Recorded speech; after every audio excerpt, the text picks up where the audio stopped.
Chers amis de notre chaîne. Aujourd'hui on va examiner ensemble qui est l'Antichrist comme le dit la Sainte Bible. Ce qu'il est, de ce qu'il n'est pas, lisons, Apocalypse chapitre 13, versets 15 à 18. Et il avait le pouvoir de donner vie à l'image de la bête. Que l'image de la bête parle et fasse que tous ceux qui n'adoreraient pas l'image de la bête soient tués. Et il fit que tous, petits et grands, riches et pauvres, libres et esclaves, reçoivent une marque sur leur main droite ou sur leur front et que personne ne puisse acheter ou vendre, sauf celui qui avait la marque ou le nom de la bête, ou le numéro de son nom. Voici la sagesse. Que celui qui a de l'intelligence compte le nombre de la bête. Car c'est le nombre d'un homme, et son nombre est 666. Au verset 18 du chapitre 13 du livre de l'Apocalypse, la Bible déclare clairement que 666 est le nombre d'un homme. La parole de Dieu veut que vous sachiez que l'Antéchrist est un homme et non un ange. C'est un homme et non un système. C'est un homme et non un gouvernement. C'est un homme et non une institution. C'est un homme et non une organisation. C'est un homme et non un établissement. C'est un homme et non une société secrète. C'est un homme et non un être spirituel. C'est un homme et non une force. C'est un homme et non une idée. C'est un homme et non une théologie. C'est un homme et non un mouvement ou une force. Non. La parole de Dieu veut préciser que vous savez que lorsque nous parlons de l'Antéchrist, nous parlons d'un homme. Et quel homme il sera? La Bible décrit cet homme comme la bête de la mer. Cette description symbolique de l'Antéchrist comme la bête de la mer révèle énormément de choses sur sa nature, son origine et son caractère. Il est intéressant de voir que bien que l'Antéchrist soit un homme, Dieu ne le considère pas comme un homme créé à l'image divine de Dieu, mais plutôt comme une bête, comme un animal sauvage, sous le contrôle du dragon. Satan. Nous voyons dans le deuxième verset du chapitre 13 du livre de l'Apocalypse qui a donné sa puissance à l'Antéchrist. Apocalypse chapitre 13 verset 2. Et la bête que j'ai vue était semblable à un léopard et ses pieds étaient comme les pieds d'un ours et sa gueule comme la gueule d'un lion. Et le dragon lui donna sa puissance, son siège et une grande autorité. C'est Satan qui lui a donné son pouvoir et sa grande autorité.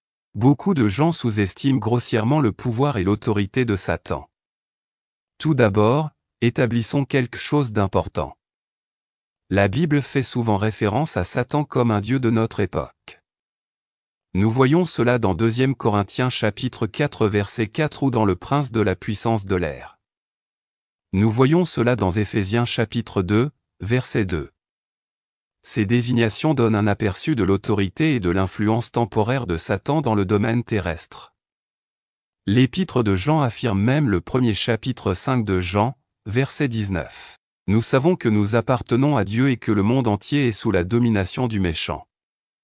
Ensemble, ces passages suggèrent que Satan a effectivement une certaine autorité sur les royaumes de ce monde. Au moins pour une saison. Maintenant, quand Jésus s'est vu offrir ces royaumes, ce n'était pas parce que Satan en avait la propriété ultime. C'est plutôt parce que dans l'état déchu du monde, Satan s'est vu accorder un pouvoir temporaire, mais Jésus, reconnaissant le caractère trompeur nature de l'offre et leur exigence d'adorer Satan, déclinait, citant l'Écriture en réponse. « Loin de moi, Satan, car il est écrit, adorez le Seigneur votre Dieu et servez-le seulement. » Comme indiqué précédemment, les Écritures déclarent que le dragon, autre nom de Satan, donnera son pouvoir, son trône et sa grande autorité à l'Antéchrist dans Apocalypse chapitre 13, verset 2. L'Antéchrist sera dynamisé par la puissance même de l'enfer. Dieu ne considère pas l'Antéchrist, qui est la bête venue de la mer, ni le faux prophète, la bête venue de la terre, comme des hommes créés à l'image divine de Dieu. Au lieu de cela, Dieu les considère comme des bêtes, comme des animaux sauvages sous le contrôle du dragon, Satan. C'est très important et cela met en lumière le fait que tous les autres êtres humains qui ont vécu et n'acceptent pas Christ seront jugés lors du jugement du grand trône blanc. Apocalypse chapitre 20 versets 11 à 15. Cependant, seulement 2 êtres humains non rachetés manquent le jugement du grand trône blanc, l'Antéchrist et le faux prophète. Ils ne sont même pas jugés. Ce sont directement des individus normaux. Ces deux personnes seront alimentées par un niveau de mal comme le monde n'en a jamais vu auparavant. Apocalypse chapitre 20 verset 10, « Et le diable qui les séduisait fut jeté dans les temps de feu et de soufre où sont la bête et le faux prophète et sera tourmenté jour et nuit pour toujours et à jamais. » L'Antéchrist sera mauvais comme aucun autre. Tout comme Jésus-Christ est Dieu dans la chair, de même la bête sera Satan dans un corps humain, et elle porte le nombre 666. Chaque fois que vous voyez le nombre 666, vous devez être conscient et prudent. Pour cela, ce n'est pas un numéro auquel vous souhaitez être associé. De nombreux groupes de rock et médias jouent avec le numéro 666. Ce n'est pas une bonne chance. N'ayez jamais rien à voir avec ce numéro. Car c'est le nombre d'un homme. C'est le numéro d'une bête. Aujourd'hui, je veux parler du jour où le monde a choisi la marque de la bête. Dans le panorama de la prophétie biblique, l'une des scènes les plus fascinantes est sans aucun doute celle où la marque de la bête est introduite et acceptée. Le monde choisira la marque de la bête. De la même manière que le monde a choisi de rejeter le Seigneur Jésus-Christ, ce moment austère et effrayant de l'histoire future est plus qu'un simple spectacle de la fin des temps. Il reflète profondément les choix et les allégeances de l'humanité. Les choix ont des conséquences et nous avons tout le choix. Les choix ont des conséquences. N'oubliez pas que la bête est appris de contrefaçon. Il est crucial de comprendre cela. L'Antéchrist est le maître de Satan, tentant de se moquer, d'imiter et de calomnier le véritable Sauveur, Jésus-Christ. Satan a toujours été une question d'imitation, bien que tordue. Tout comme la fausse monnaie révèle la valeur de la vraie monnaie, de même l'apparition de l'Antéchrist souligne la valeur et la vérité de Jésus-Christ. Cependant, voici l'amère ironie. Ce monde ne recevra pas le vrai Jésus-Christ, mais il recevra l'Antéchrist. C'est un choix qui a de profondes conséquences. Les choix ont des conséquences. Chacun d'entre nous, lorsque nous naissons dans cette vie, a la possibilité de faire des choix et nos choix ont des conséquences éternelles. Pas un seul d'entre nous ne cessera d'exister dans 100 ans.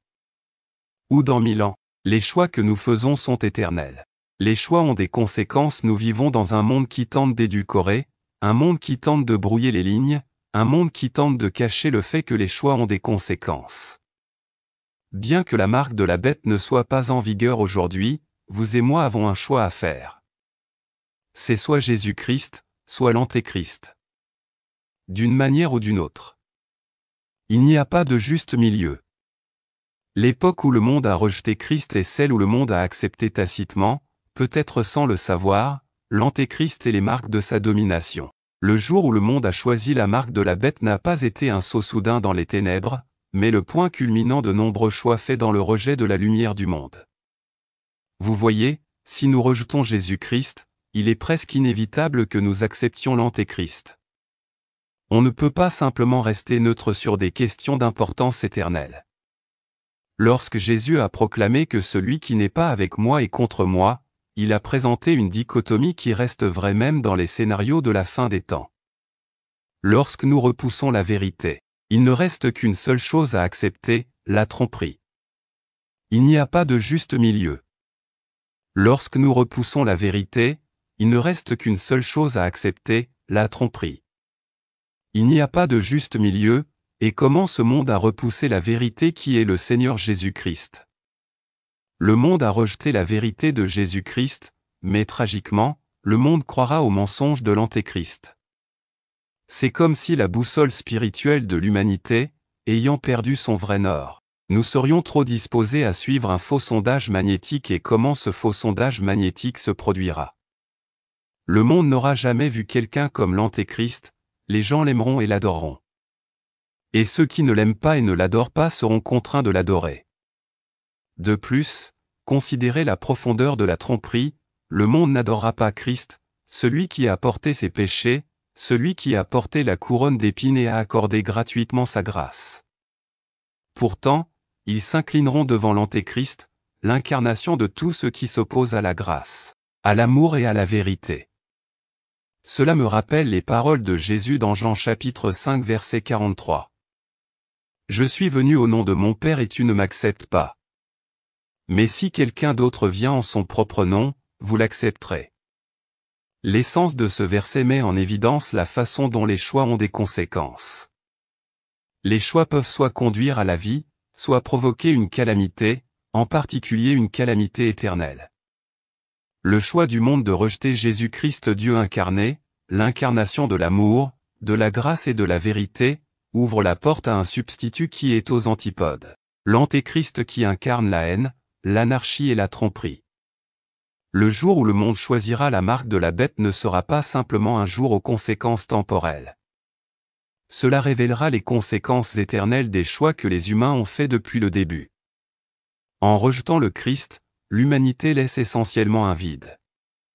La nature souffre du vide, tout comme le domaine spirituel. Ce vide sera comblé par celui qui viendra en son propre nom. Contrairement à Jésus venu faire la volonté de son Père, l'Antéchrist viendra faire sa propre volonté, et par extension, la volonté de Satan, le père du mensonge. L'Antéchrist ne dirigera pas les gens vers Dieu.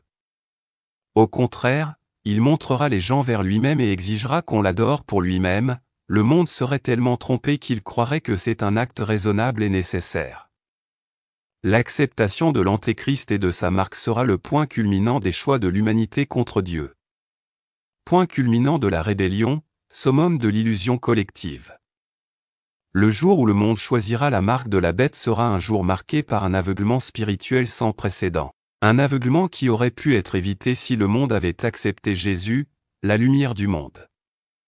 La domination de l'Antéchrist ne ressemblera à rien de ce que le monde a jamais connu. Son empire s'étendra sur les continents, engloutissant les nations et les cultures des en ouest, du nord au sud.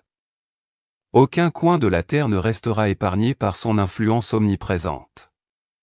Son règne apportera une unité de contrôle où chaque système politique, économique et social se pliera à sa volonté. Des personnes d'origine, de langues et de croyances diverses se retrouveront sous l'ombre de son autorité omniprésente. La technologie, le commerce et les canaux de communication seront utilisés comme des instruments de sa domination, garantissant que la résistance soit réprimée et que la conformité soit imposée. Cette domination mondiale sans précédent consolidera le pouvoir entre ses mains, faisant de lui non seulement un leader politique, mais une force qui cherche à dicter la conscience et l'âme même de l'humanité. En conclusion, pendant que l'Antéchrist connaîtra son moment temporaire, la victoire éternelle appartient à Jésus-Christ. Alors que nous étudions les prophéties et anticipons ce qui va arriver, examinons également nos cœurs aujourd'hui. Que nos choix reflètent notre allégeance au vrai Christ et ne nous laissent pas influencer par les tromperies toujours croissantes du monde. Pour comprendre la contrefaçon, nous pouvons apprécier, honorer et nous engager plus profondément envers le véritable Sauveur. Matthieu 24 versets 1 à 14, et Jésus sortit et quitta le temple, et ses disciples vinrent vers lui pour lui montrer les bâtiments du temple.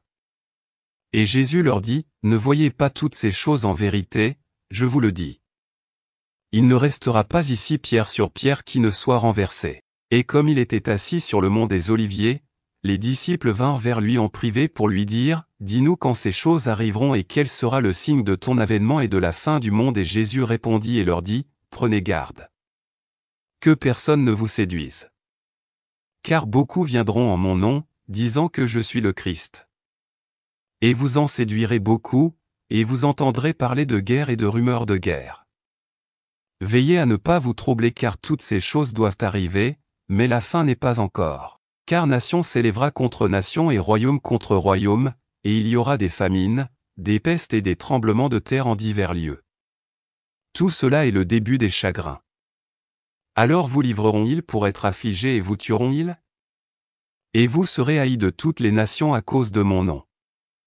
Alors plusieurs seront-ils offensés et se trahiront-ils les uns les autres? Et ils se haïront les uns les autres, et beaucoup de faux prophètes se lèveront et séduiront beaucoup de gens. Et parce que l'iniquité abondera, l'amour de beaucoup se refroidira. Mais celui qui endurera jusqu'à la fin sera sauvé, et cet évangile du royaume sera prêché dans le monde entier pour servir de témoignage à toutes les nations et alors la fin vient. En réfléchissant aux enseignements de Jésus dans Matthieu 24, 114 et en les comparant aux paroles actuelles. Jésus a donné un aperçu des conditions mondiales qui marqueraient la période intermédiaire entre son ascension et les jours précédant sa seconde venue.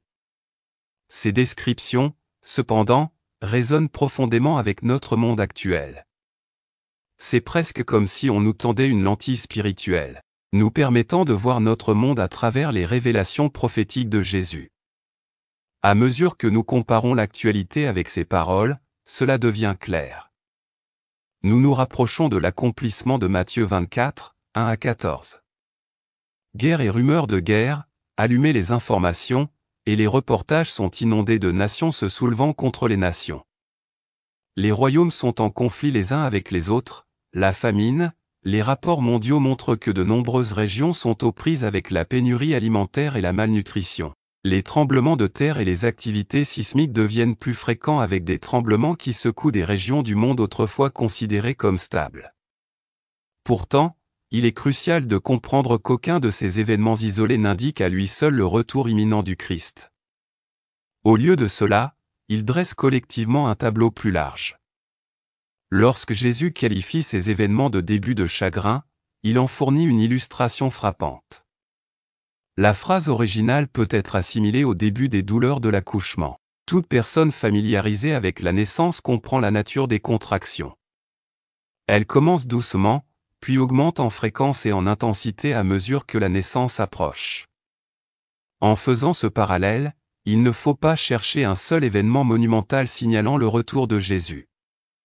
La fréquence et l'intensité croissante des guerres, famines, tremblements de terre et autres tragédies servent plutôt d'indications collectives. Seules les contractions indiquent une naissance imminente. Ces événements signifient que la création gémit, attendant avec impatience la seconde venue du Christ. En tant qu'enfant de Dieu, ce à quoi vous devez faire attention, c'est la fréquence et l'intensité, la fréquence et l'intensité. Cette perspective est essentielle dans notre interprétation. Bien qu'il soit facile de regarder un événement important et de le déclarer, celui-ci en est le signe. Jésus encourage une vision plus large. Collectivement, ce sont des signes. Ils représentent le début des chagrins et, comme les premières douleurs de l'accouchement, ils nous préparent à ce qui nous attend. De plus, l'importance ne réside pas seulement dans la reconnaissance de ces signes, mais aussi dans la posture du cœur qu'ils encouragent.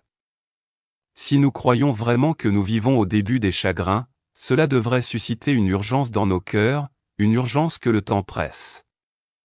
Une urgence de chercher le Seigneur pendant qu'il peut être trouvé. Une urgence de comprendre que nous nous rapprochons de plus en plus du livre de l'Apocalypse. Une urgence de répandre l'Évangile pour approfondir notre relation avec Jésus, et être des ambassadeurs de sa paix dans un monde de plus en plus tumultueux. À maintes reprises, nous devons nous le rappeler. Nous vivons littéralement au début des chagrins. Le début des chagrins n'est plus une prophétie. Non, ils sont là. Les jours que vous vivez sont le début des chagrins.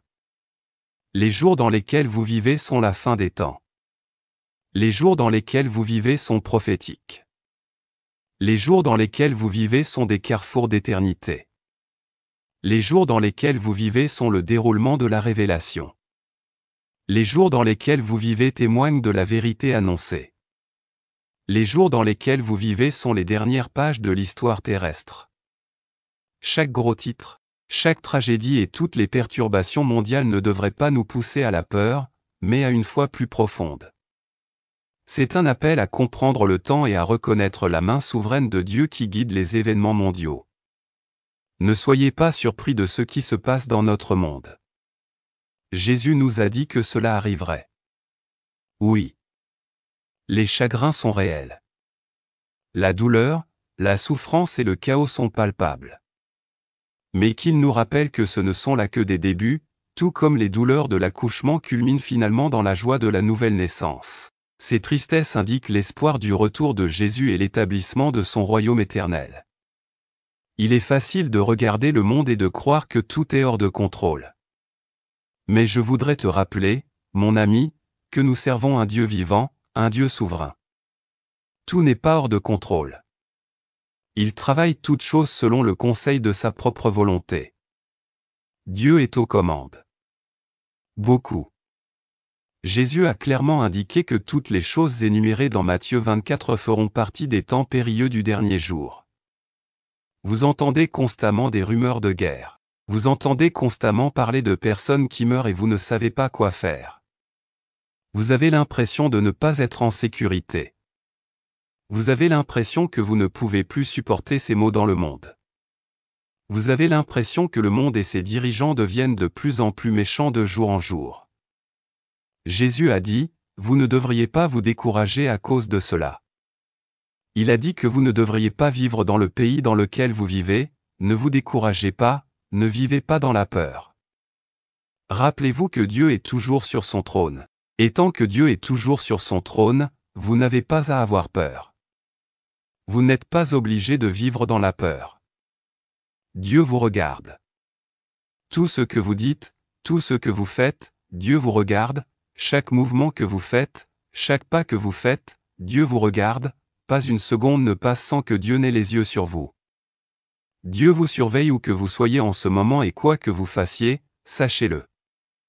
Dieu vous regarde. Généralement, quand je dis cela aux gens, ils deviennent nerveux. Ils ont peur et appréhendent.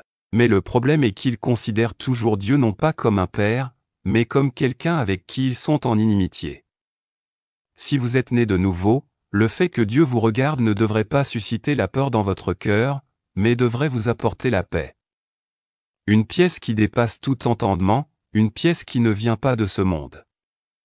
Vous n'êtes plus inimitié contre Dieu, à cause de l'amour de notre Seigneur Jésus-Christ. Aucun homme ne vous a jamais aimé, comme le Seigneur Jésus vous aime. Il est mort pour toi. Il a connu pour vous la mort la plus profonde. Il a donné sa vie pour vous, et maintenant à la seconde même, il est celui qui est assis à la droite du Père, et il défend nos intérêts. Il s'agit du Seigneur Jésus-Christ, de ce qu'il a fait pour vous, de ce qu'il a fait pour son épouse. Maintenant, comme nous le savons, la Bible nous dit que nous vivons à la fin des temps. Nous sommes véritablement à la 11e heure et à la 59e minute de la civilisation humaine. Nous pouvons voir que tout ce que Jésus nous a annoncé dans Matthieu 24 se produit maintenant. Un exemple parfait de Dieu contrôle toujours sa scène dans Daniel. Daniel 424 à 27. C'est l'interprétation que votre Majesté a faite, et c'est le décret que le Très-Haut a émis contre mon Seigneur le roi. Vous serez éloignés des hommes et vivrez avec les animaux sauvages. Vous mangerez de l'herbe comme le bœuf et serez abreuvés de la rosée du ciel. 7 temps s'écouleront pour vous jusqu'à ce que vous reconnaissiez que le Très-Haut est souverain sur tous les royaumes de la terre et qu'il les donne à qui il veut. Le commandement de laisser la souche de l'arbre avec ses racines signifie que votre royaume vous sera restauré lorsque vous reconnaîtrez que le ciel règne. Par conséquent, votre Majesté soit heureuse d'accepter mon conseil.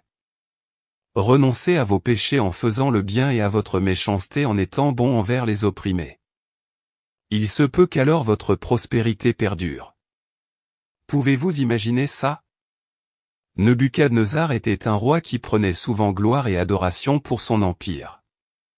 Sous son règne, l'empire babylonien était l'un des royaumes les plus puissants du monde et Babylone devint une ville formidable. Nebuchadnezzar était aussi aucun être humain pouvait atteindre.